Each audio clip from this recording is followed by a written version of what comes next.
Arratsaldeon, eskerrak egotxagatik, hola, buenas tardes y muchas gracias por acompañarnos.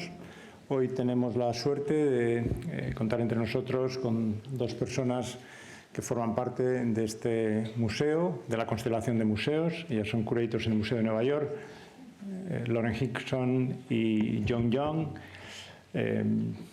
Lauren es una Associate Curator en Nueva York, ella lleva los procesos de adquisiciones de la colección y John Young es la directora de Curatorial Affairs.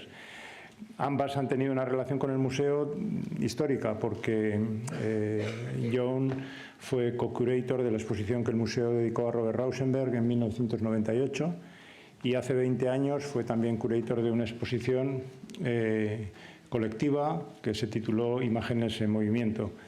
Y Lauren, su última presencia en el museo fue como comisaria de la exposición sobre la Escuela de París, que fue la primera de las exposiciones, de la serie de exposiciones de la que mañana vamos a inaugurar y de la que ellas van a hablar hoy aquí. Forman parte esa serie de exposiciones bienales con fondos, organizadas exclusivamente con fondos de las colecciones Guggenheim y que a lo largo de este tiempo, desde el año 2016, cada 2 años van recorriendo cronológicamente las colecciones y al hacerlo también nos vamos aproximando a la evolución de la historia del arte a lo largo del siglo XX. La exposición que vamos a inaugurar mañana y de la que ellas van a hablar hoy, de la que ambas son las comisarias, se titula Signos y Objetos, Arte Pop en la colección Guggenheim y en esto en lo que se centra en los fondos de arte pop en las colecciones Guggenheim. Unos fondos muy ricos porque, como ellas seguro que van a contar hoy, la Fundación Guggenheim fue pionera en acoger este movimiento y desde los momentos muy iniciales fue la institución que de alguna manera validó institucionalmente un movimiento que surgió en Inglaterra a finales de los años 50, pero que realmente empezó en los años 60 y la Fundación Guggenheim, como digo, tuvo una exposición pionera en el año 63 y a partir de entonces realizó exposiciones monográficas, antológicas de los artistas más importantes de ese movimiento. Fue también creando una colección con algunas obras icónicas de estos artistas, de las cuales algunas se van a poder ver a partir de mañana, a partir del viernes, en el museo. Bueno, pues de esta exposición nos van a hablar tanto Lauren como John y espero que la disfruten. Thank you.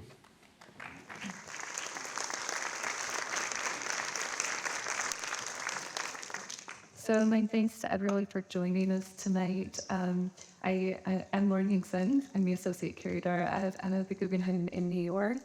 And along with my co-curator, Joe, we've put together the show on view upstairs. And before we get started, I just want to say quick thanks to the team that helped us here put together this incredible exhibition. I know some are here tonight.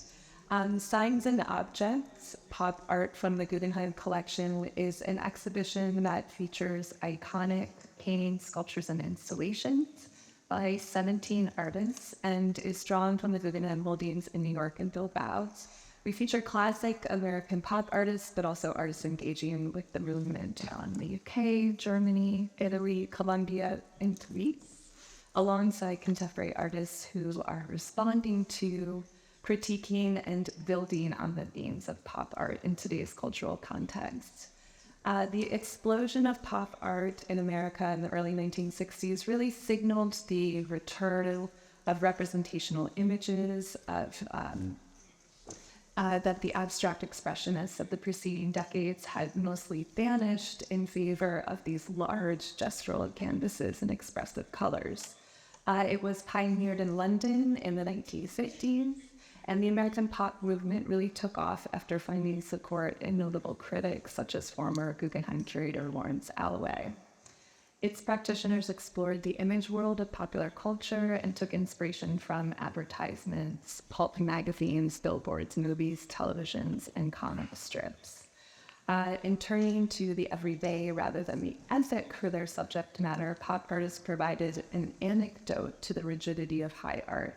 Many continued to work in this vein well beyond the 1960s, and these included a selection of late works from the Guggenheim collection by these artists that we hold in the depth.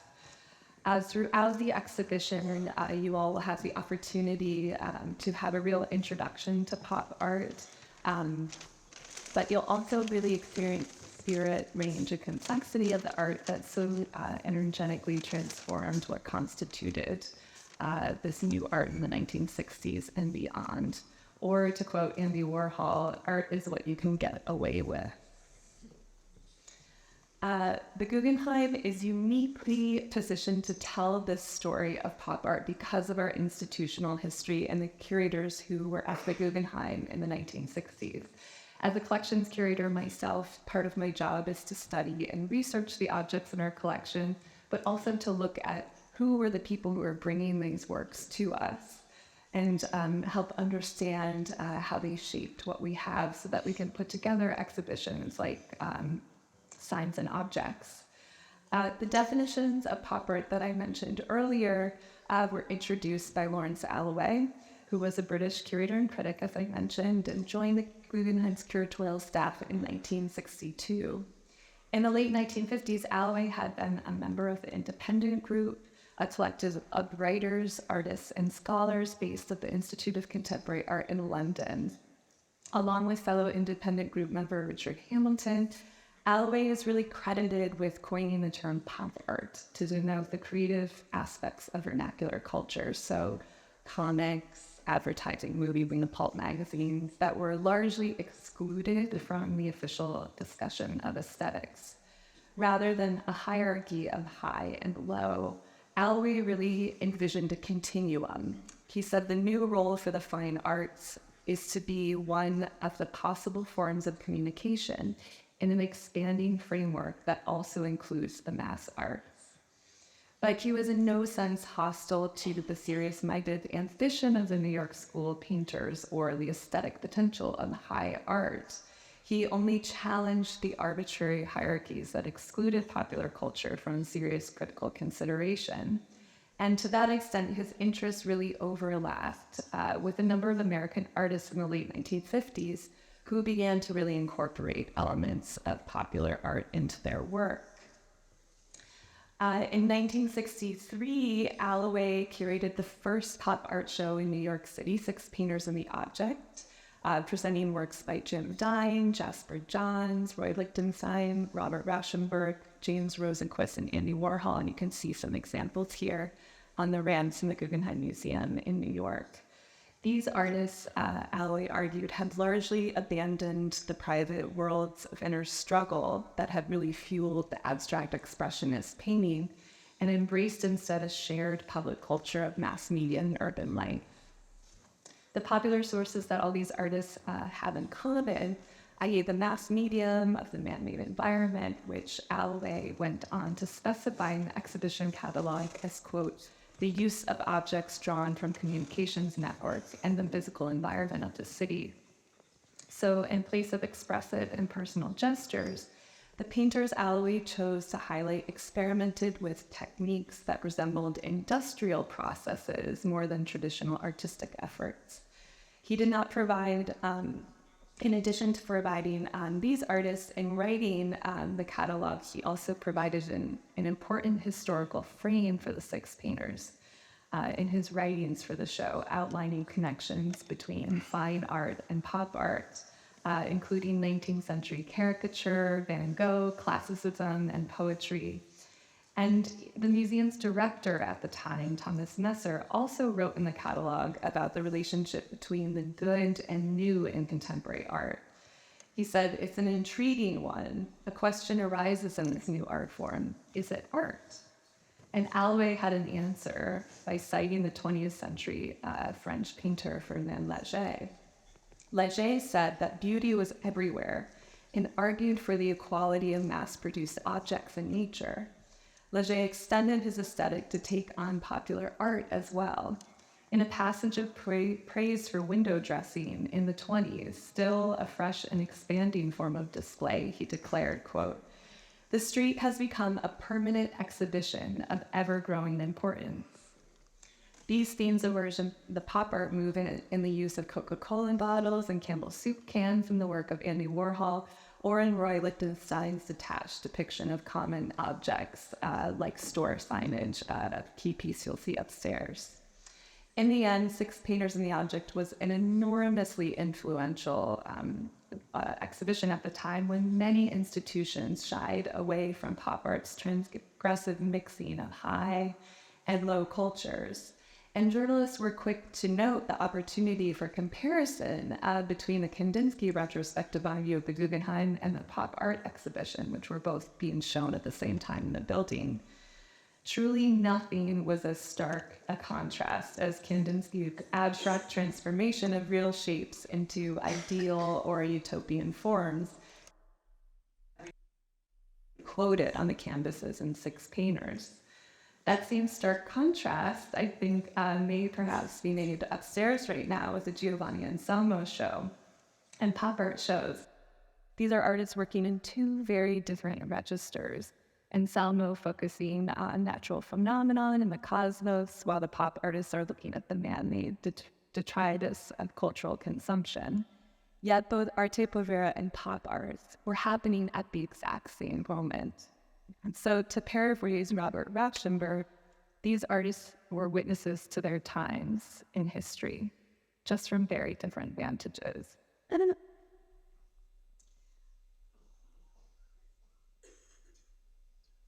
So the Guggenheim, our collection of pop art started in the 1960s and later on was expanded through solo exhibitions of key pop artists in the 90s and 2000s. Notably, the museum did not acquire any pop art under Lawrence Alloway's tenure. We were still focused on the New York school and building our abstract expressionism. And it wasn't until Alloway left in the later 1960s that we had our first collection works by pop artists. But what is incredible about the Guggenheim's exhibition history is that the earliest pop art exhibition, 6 Painters and the Object, was followed by solo shows of the most important pop artists, beginning with Greek-born artist Krissa. In 1961, Krissa had her first exhibition at the Betty Parsons Gallery in New York City, which was followed immediately by the solo exhibition at the Guggenheim. At the time, she was considered a leading artist of her generation, and her early work with neon technology remains at the forefront, especially of light art. Her show at the Guggenheim included a ramp of her paintings of alphabet constructions, and unfortunately, like many female artists of her generation, she was overlooked for decades after that show, only being reintroduced in the Low Show in New York City. So we're very happy to have her represented in our show here in Bilbao. A few years later, in 1969, the Guggenheim held Roy Lichtenstein's first solo exhibition in New York, and his retrospective 3 years before his death in 1997. Critics were really stunned by Lichtenstein's work when it first emerged in the early 1960s. The art critic Max Kozloff noted an acid shock of seeing something so brazen as commercial icons on stretched canvas. But by late 1969, with pop art firmly rooted and unrooting what was once thought as fine art, thanks to what an art critic called Lichtenstein's stylistic mischief that redefined contemporary art. So I'll show you here a few historic images. Here's Roy Lichtenstein installing the 1993 exhibition. Here he is painting a different here with mirrored wall upstairs. But this gives you a sense of how he made his work. A solo show of British pop artist and founding father of pop art, Richard, in 1973 at the Guggenheim. And you'll see in the exhibition upstairs, we have 2 of his 6 relief sculptures of the Guggenheim Museum's facade that were part of this really detailed study of the building. The Guggenheim didn't return to pop artist solo shows until a series of retrospectives in the 1990s, which included Claes Oldenburg. Here he is with Freighter and Sailboat, which is on view in the galleries. Here's a view of the installation at the Guggenheim and him preparing. He was very involved, delightful colleague to work with. Another view. Then we had Robert Rauschenberg's solo show in 1997, which then traveled to the Guggenheim Museum Bilbao in 1998, which some of you may recall. Here he is at the opening. We also held an exhibition of Jim Dine's work.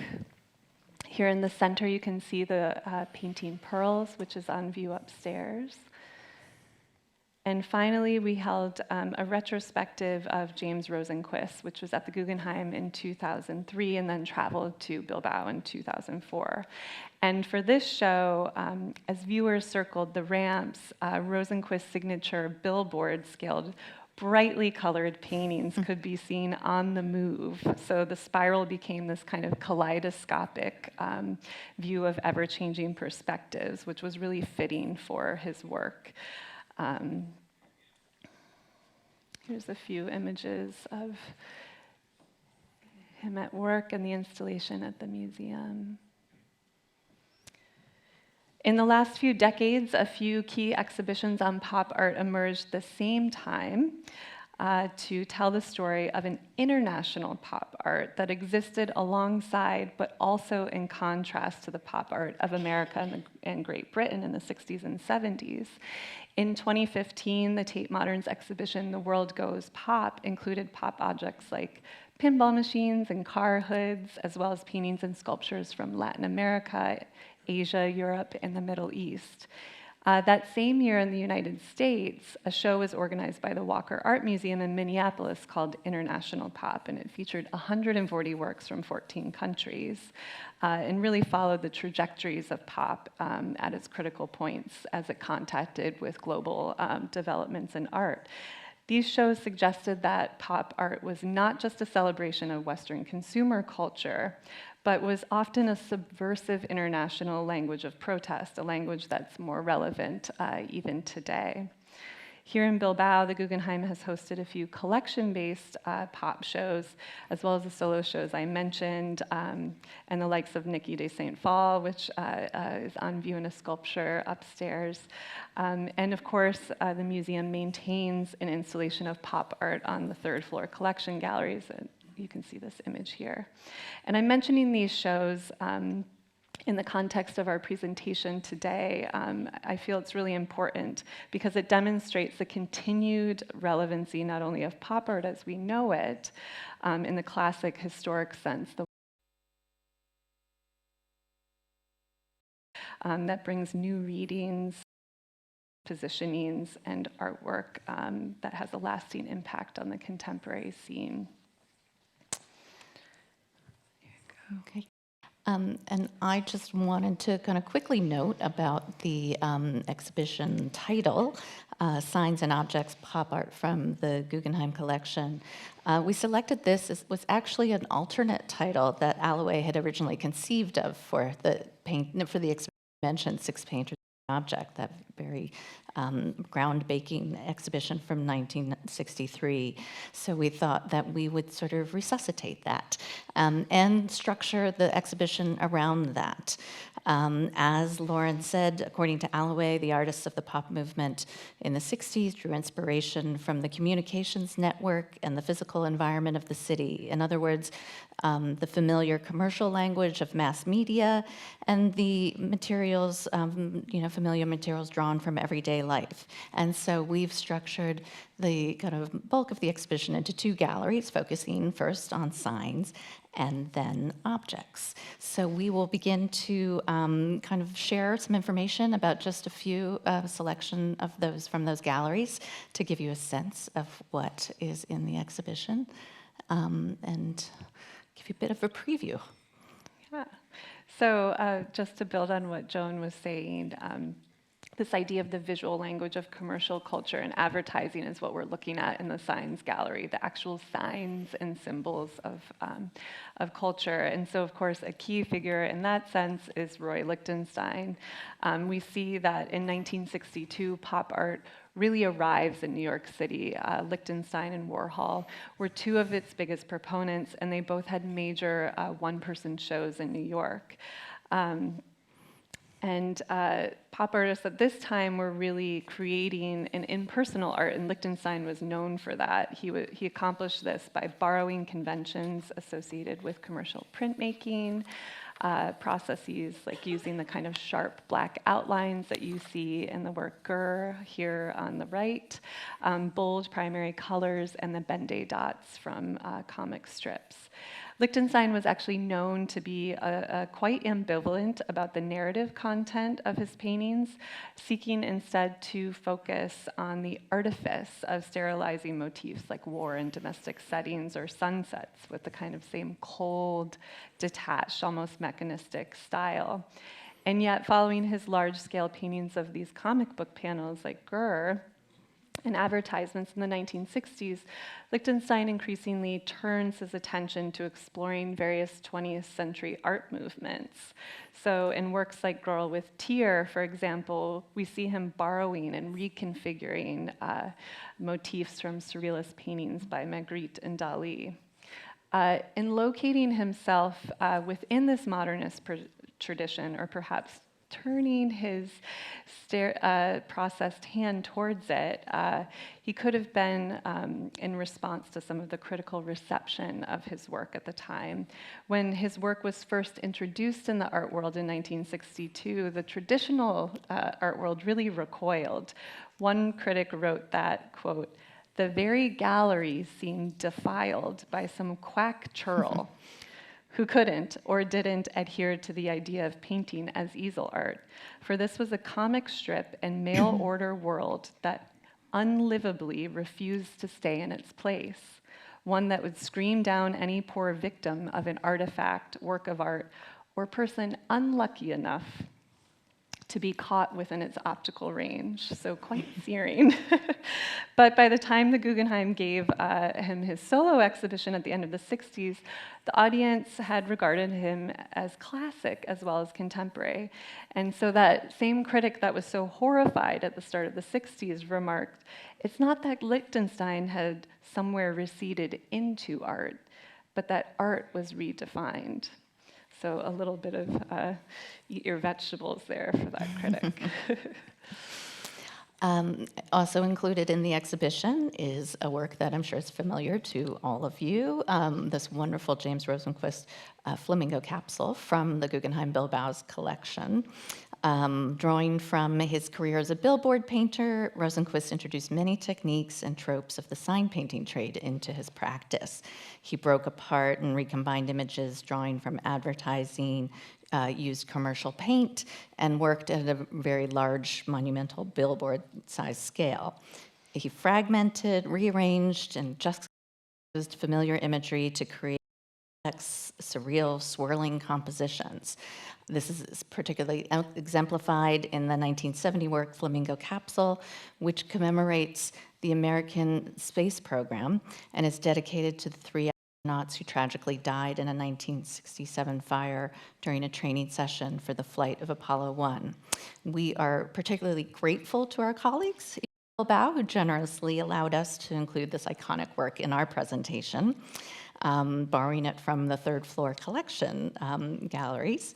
And in exchange, we brought a later work by Rosenquist, part of his 1997 commission, Swimmer and the Economist, to take its place. So part of an ongoing, really meaningful exchange between our institutions. And I think one thing that's particularly wonderful with this is in looking at the earlier work by Rosenquist, seeing how he uses these mylar panels on the side to kind of add swirling movement to the painting. You can really see that apparent in the later work on view on the third floor now, and how he's continued that motif for decades throughout. Next slide, thank you. Then, of course, we're also including Warhol, the pop icon who, like Lichtenstein, used found printed images from newspapers, publicity stills, and advertisements as his subject matter. In the early 60s, he began to use the medium of silk screening, which was of particular interest because of its capacity for mass production, which pop artists cultivated as a reflection and critique of consumer society and its serialization of life. Warhol's aspiration was for the artist's mark to totally disappear. He wanted to reach a point where anyone could make his works ad infinitum. The name of his studio, The Factory, reflected Warhol's desire to produce the art in a way that a factory manufactures objects in an assembly line. And while Warhol might be best known for subjects that might seem to celebrate objects from popular culture, like the Coca-Cola bottles and soup cans, as well as celebrity figures like Marilyn Monroe in the wonderful 150 multicolored Marilyns, also on view on the 3rd floor now. There's also a darker stream in his subject matter. Orange Disaster, number 5, seen on the left, is part of his Death and Disaster series, for which he selected mass media images that revolved around the theme of death, including car crashes, suicide, and execution chambers, as seen here. In this work, an electric chair in a striking orange tone is registered 15 times. The setting is an empty room with a poster in the upper right corner saying silence. Warhol's painting speaks to the constant reiteration of tragedy in the media and reflects our morbid fascination with violence and tragedy, as well as the oversaturation of violent images in our society, which one might think is desensitizing us through so much repetition and familiarity. As Warhol observed, when you see a gruesome picture over and over again, it doesn't really have any effect.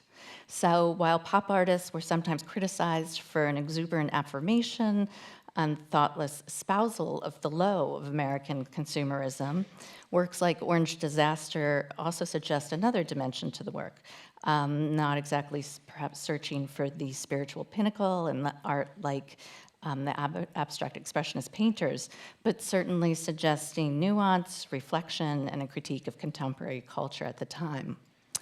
Warhol's Death and Disaster pictures also underscore the significance of the theme of vanitas in his practice, the idea that death will eventually take us all. This is equally evident in the self-portrait, also on view, which is one of a series that he made the year before his death in 1987, and might be considered the anxious meditation of an aging artist. The monumental scale suggests that his obsession with celebrity might also have included himself. Yet, unlike most of his portraits that include the subject's neck and shoulders, this disembodied head looms as a spectral image against the black background. Actually, I guess I can go. Let me swap the room, sorry. So now we'll turn to the next theme of the exhibition, objects. Common to pop artists was an interest in the objects and materials drawn from their everyday environment, collapsing the division between art and life. They were, as Lauren sort of mentioned earlier, really reacting against the introspective nature of abstract expressionists and looking outward to popular culture for subject matter. We have included Rauschenberg, who it might be considered more of a transitional figure, along with Jasper Johns, between the period of abstract expressionism and pop art.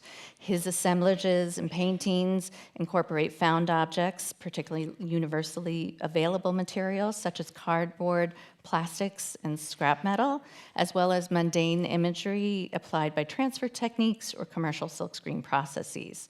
As he stated in 1959, painting relates to both art and life. Neither can be made. I try to act in the gap between the two. In his famous combines of the 1950s, he introduced assemblage, collage, and found objects into painting, merging the traditionally two-dimensional medium with sculpture. The selection of works on view in the exhibition reflects our deep holdings of the artist, including on the left an untitled 3, for which he used the mechanical technique of the silkscreen to transfer photographs. He and Andy Warhol were both really using that technique at the same time. But I think, as you can see, in very different ways. Rauschenberg's compositions tended to be more poetic and individual than Warhol's depersonalized silkscreen paintings. Sometimes he used the images of friends or family members in the work untitled here. His friend, the dancer and choreographer Merce Cunningham, appears in the white rectangle in the center.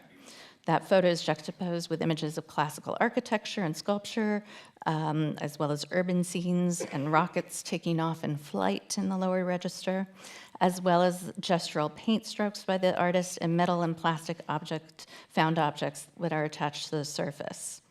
Of course, on view in the third floor is another example of this series, the wonderful black and white barge painting, an expansive silkscreen painting that it's jointly owned by the Guggenheim in New York, or the Bilbao and New York Guggenheims.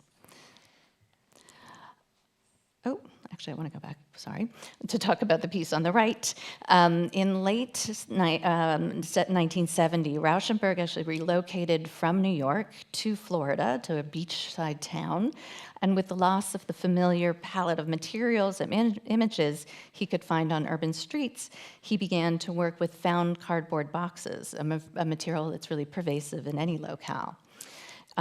We have included an example from his Venetian series that was a series of sculptures inspired by the city of Venice in Italy. It's composed of fairly large-scale sculptures of unadorned found materials, including cardboard branches, newspapers, and glass jars. There's a stark simplicity and tranquility to the series, inspired by the elegance and serenity that he found in the Italian city. Also on view are additional examples of his experiments with cardboard as a creative material.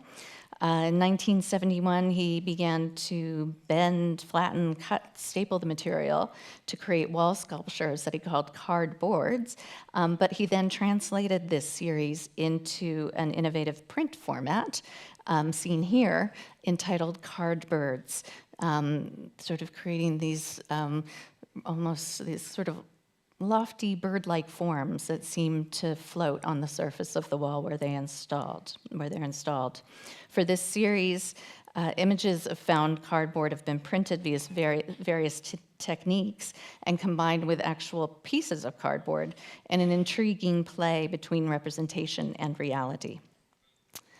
And then finally, our last Rauschenberg in the exhibition from 1975, from the Hoarfrost series. So a series that he then returns to the use of found imagery using solvent rather than silkscreen to transfer images from newspapers and magazines to unstretched fabric.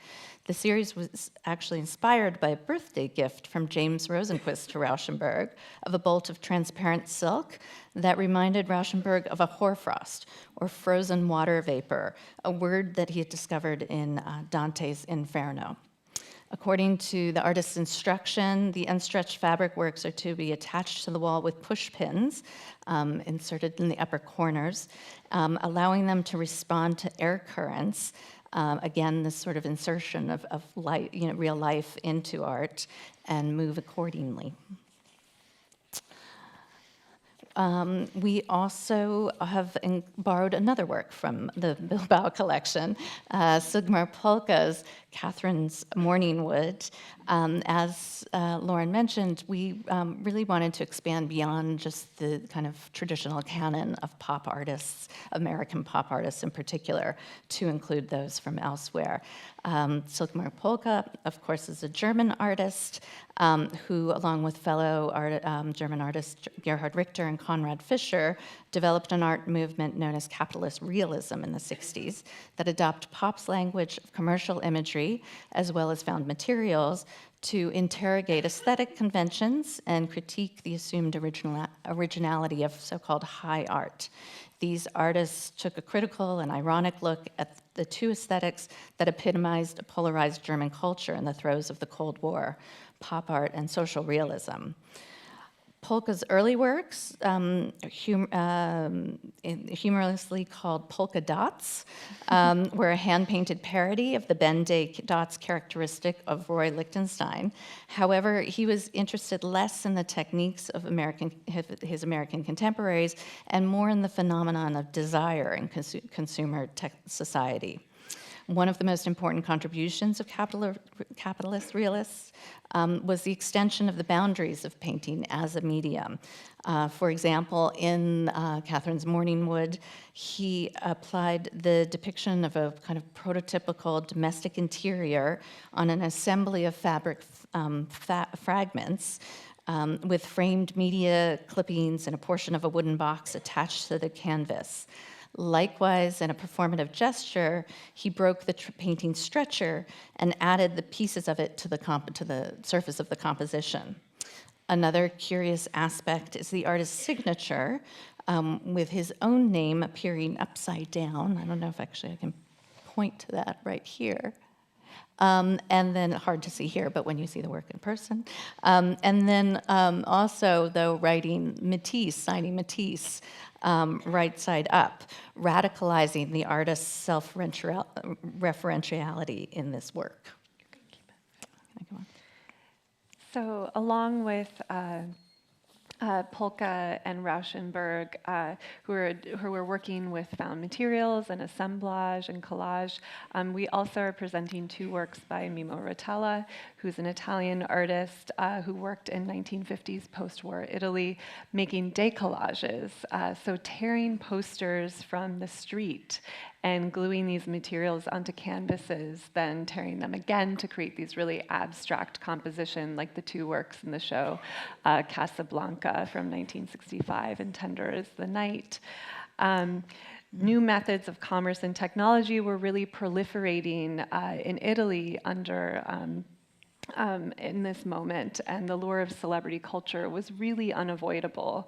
The American cultural export machine of films and their stars and advertising was well underway at this moment in Italy, and it was really everywhere around Rotello's studio in Rome, in the Piazza del Popolo.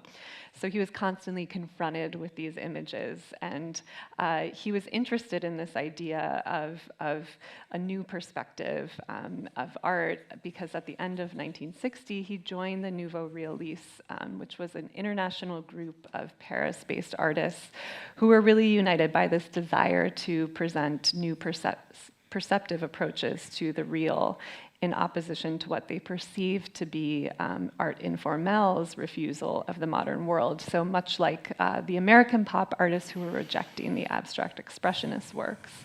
And for Rotella, these the perfect material for what he called his protest against a society that had lost its taste for change. So at the time, he actually abandoned his painting career in easel painting forever and turned towards this mode of working. And when we're looking at works like Rotella's and others in this gallery of the exhibition, it's really a contrast to the kind of cool American pop art strategy, really exemplified by Warhol's work, and instead offers a kind of hot pop, one in which the submission of bodies to mediation need not drain them from their palpable corporal eroticism or violence in this case. And that's something that we really see in Claes Oldenburg's work as well. Like Rotella, Oldenburg explored the ways in which everyday objects are an extension of our physical selves, and how the sensual can actually be asserted through the mundane. And this idea is really seated in Oldenburg's involvement in what was called happenings in the 1960s. Along with Jim Dine and other artists of the period, Oldenburg participated in performances and events that were made up of participatory actions, like covering a car hood in jam and asking everyone to lick it off, or having a bicycle fight with feather feather pillows and seeing what happens in the gallery. That was a really famous performance called Sport, which one of the audience members, in fact, was Andy Warhol, not a participant. The term happenings was coined by Alan Capro, who was an artist and educator. And of course, this idea was not new in art history. It really had its roots in Dada, the Cabaret Voltaire, surrealist performances, and of course, the Italian futurists in the early years of the 20th century. But everyone was really interested in how things were made rather than the final art object in this group. They really blurred the lines between what was life and what was art, what was an everyday movement and what was a performance. It brought out these ideas of chance encounter and giving significance to everyday events, which became really significant, of course, to the pop artists. And so Oldenburg extends this idea with his 1961 project called Store, in which he filled a Manhattan storefront with colorfully decorated plaster casts of everyday objects, just ordinary items, food products, clothing, and then he sold those as merchandise. The lumpy goods of this fabricated environment later gave way to his stuffed vinyl sculpture like Soft Pay Telephone that you're seeing here, which can be seen as substitutions or references to the human body. And later on, he moves to uncharacteristic scales like soft shuttlecock, which Joan will speak to in a moment, that are once, these very familiar objects, but also quite disconcerting when they take these different forms. So across the floor from the galleries that contain those, the signs and objects, we've installed soft shuttlecock, monumental work by Claes Oldenburg and his wife Koja van Bruggen, a Dutch writer and curator. Oldenburg and van Bruggen began collaborating on large-scale sculptures in the 1970s, producing over 40 artworks together, many for outdoor sites, such including a giant ice cream cone dropped on a shopping center in Cologne, a 22-meter tall matchbook for the site of the 1992 Olympic Games in Barcelona, and the binoculars outside Frank Gehry's office in California. Soft shuttlecock was conceived during the organization of Oldenburg's retrospective at the Guggenheim Museum in the mid-90s that you saw some images of earlier. Simultaneously, they were developing an outdoor sculpture for the Nelson Atkins Museum in Kansas City, for which they cited 4 enormous badminton shuttlecocks, or birdies, in the park on either side of the museum building, which acted as sorry, I meant to skip ahead. Here we have a portrait of Koja and Claes during the installation of his retrospective, and him working on shuttlecock. Here we have the view from the installation in Kansas City. So here, as I mentioned, they're installed on either side of the building, which really acts as the net in the game. Early sketches for the Guggenheim envisioned, in some cases, a tightrope walker wearing a shuttlecock costume as it crossed the atrium of the Guggenheim's rotunda. But ultimately, they decided to create a monumental soft version of the object, whose feathers draped over several ramps, while others were suspended from the skylight above with cables. Following the installation in New York, the work traveled here for the inaugural exhibition in 1997. Again, installed here on the 3rd floor balcony with its feathers stretching into the atrium and collapsing below.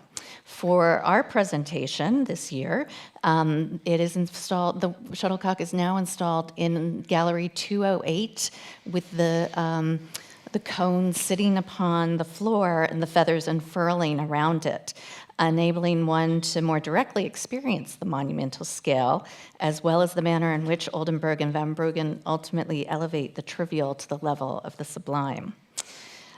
The work also irreverently mocks the imposing structure of the space, while underscoring the museum's institutional role as a site not only for culture and education, but also for entertainment and recreation.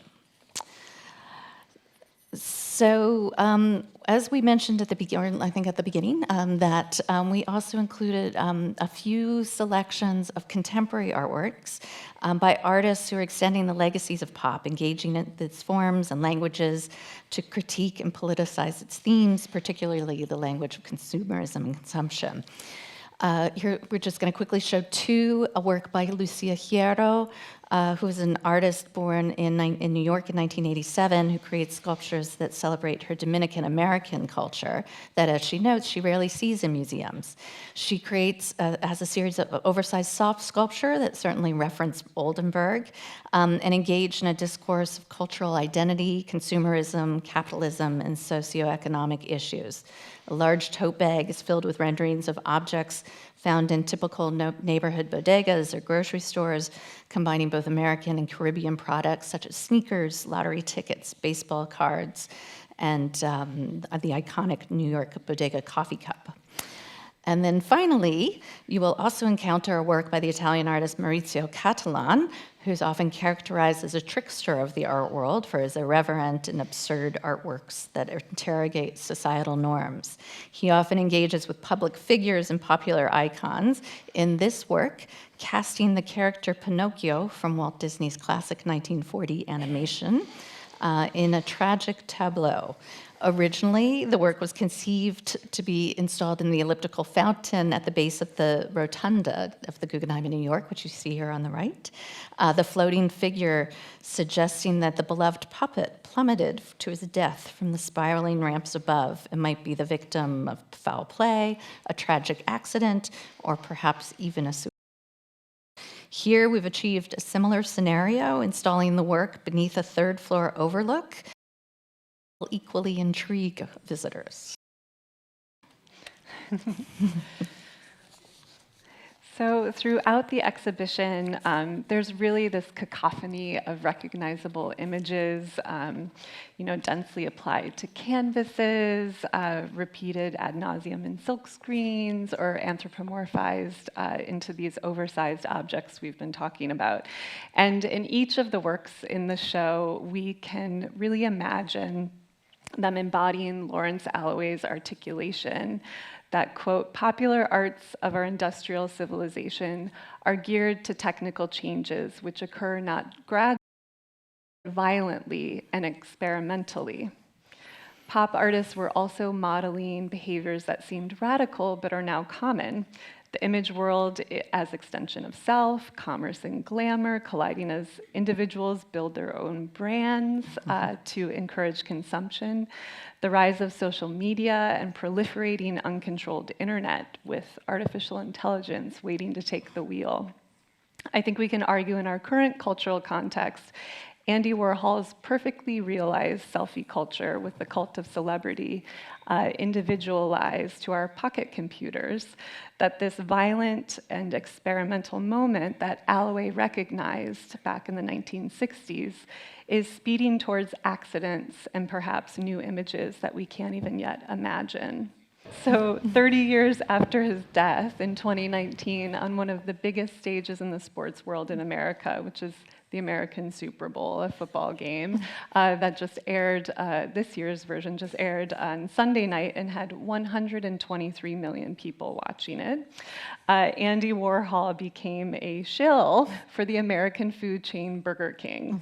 The commercial features this clip from the 1982 film by the filmmaker Jorgen Leith, 66 Scenes from America, a series of vignettes about life in the United States, and of course shows Andy eating a Whopper burger.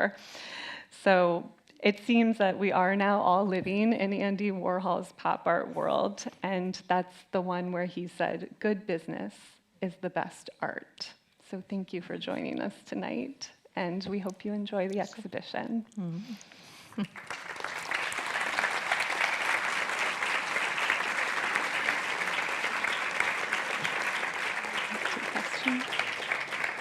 We're going to take some questions. And we may have some time for questions, if there are any. You talk about how pop art was trying to distance itself from the torment of expressionists, for example. However, a few minutes later, you present this work by Andy, and in its orange paint, in its orange work, you see these images that are quite tormenting. So could it be that pop art was just finding its own way to process the horror, the pain, the suffering, and that suffering is intrinsically related to art? Well, I would say that, yes, I mean, I think what we were thinking with abstract expressionism being as a very inward looking. And so with pop, exactly, while it's a different response to these issues, but wanting to bring back imagery to enable that, I think, kind of different connection with the audience that would recognize, also kind of partake in that same language. Yeah, a more collective experience, I think, and they're trying to reflect that, we're all kind of going through this together. And mentioning Orange Disaster is making a good point, because as Joan pointed out, in that image in the upper corner is a sign that says silence. And one connection that we made in looking at that image is the idea of a sound stage for a film or a TV show that has the blinking sign that says, be quiet, be quiet. And in Andy Warhol's treatment in Orange Disaster, the audience is becoming a witness to the violence, and we're almost spectators. And what does that mean for contemporary culture today is the question that he poses. Good question. Any other questions? No?